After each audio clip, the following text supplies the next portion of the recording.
Hello everyone! Welcome to Rinmarbing Cooking Lifestyle.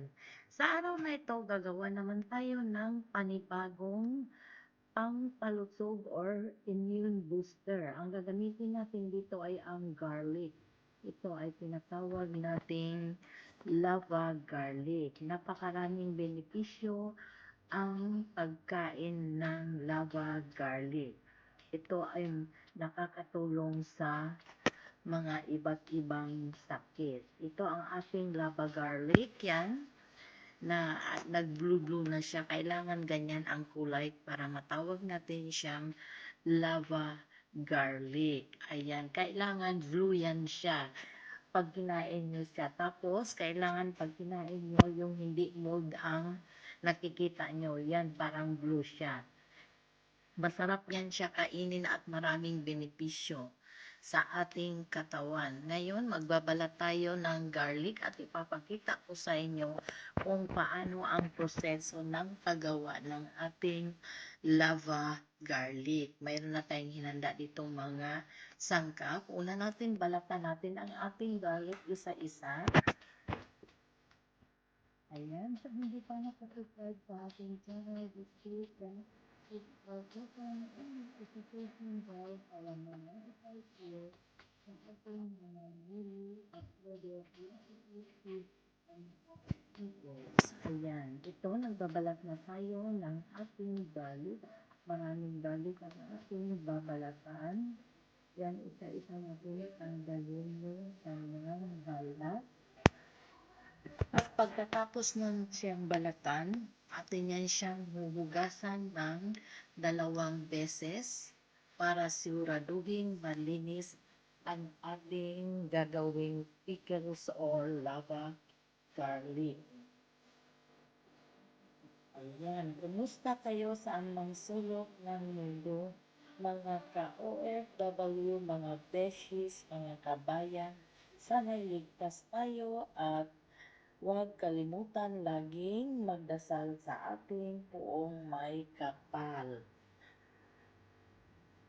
Again, sa hindi pa nakasubscribe sa ating channel, just click the subscribe button and notification bell for more tips of cooking recipe and videos.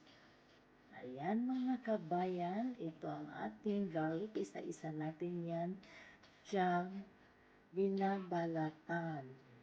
Ayan, masarap ito pag una-una lang pag kinain ninyo, ayaw nyo. Ako din noon, una kong tikin kasi hate na hate ko yung garlic. Pero pag nakasanayan na natin, talagang hahanap-hanapin na ng ating katawan.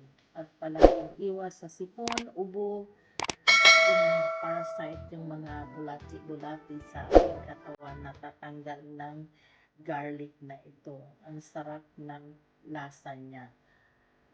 Ako kinakain ko siya sa umaga. Pagkagising, wala pang laman yung ating tiyan. Yun, sarap siyang kainin. Kumakain na ako ng 2 piraso. Ayan, tapos na natin yung balatan. Ugasan muna natin ang ating garlic para siguraduhin malinis. At mayroon na tayo ditong inihandang lalagyan. Ilagay natin dyan siya isa-isa hanggang mapuno yung ating container. Ayan, ang ating glass. Huwag po tayong gumamit ng plastic pag nagumagawa tayo ng mga may solution. Kasi ang plastic is contaminated po yan siya. Lalo na pag may mga vinegar or kagaya ng ganyang garlic, contaminated po yan siya sa mga plastic. Kailangan bottle or botilya ang ating gagamitin, mga glass jar. Ang ating glass jar, kailangan is malinis din siya. Yan, siksik natin siya. Kalugin natin para magpantay-pantay. Then, tapos natin malagay, gagawa tayo ng vinegar solution. Dito, mayroon tayong 1/4 cup ng tubig. Lagyan natin yan siya ng 1 teaspoon sugar, 1 teaspoon salt,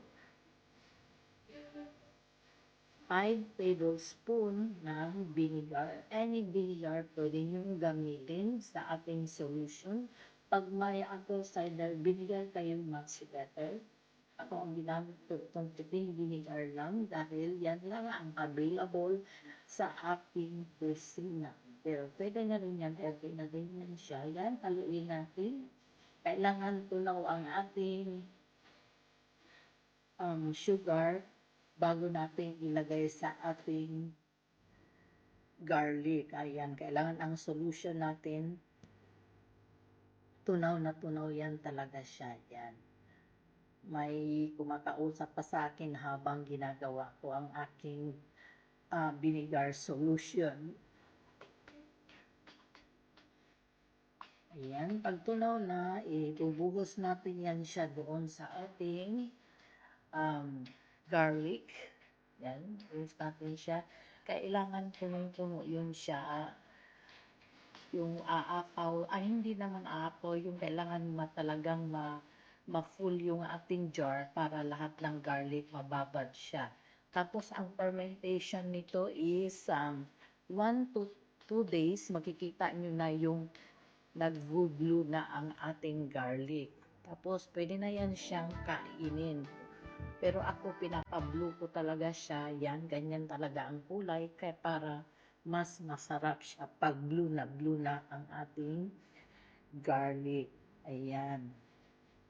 Kakain tayo niya ng 1 o 2 hanggang 3 sa isang araw.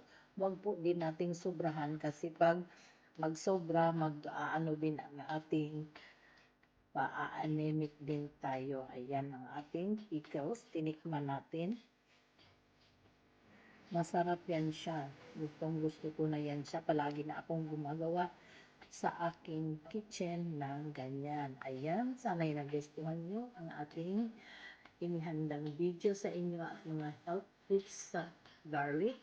Maraming salamat hanggang sa ulitin. Ayan, enjoy watching. Ayan ang ating lava garlic. Thank you. Bye-bye.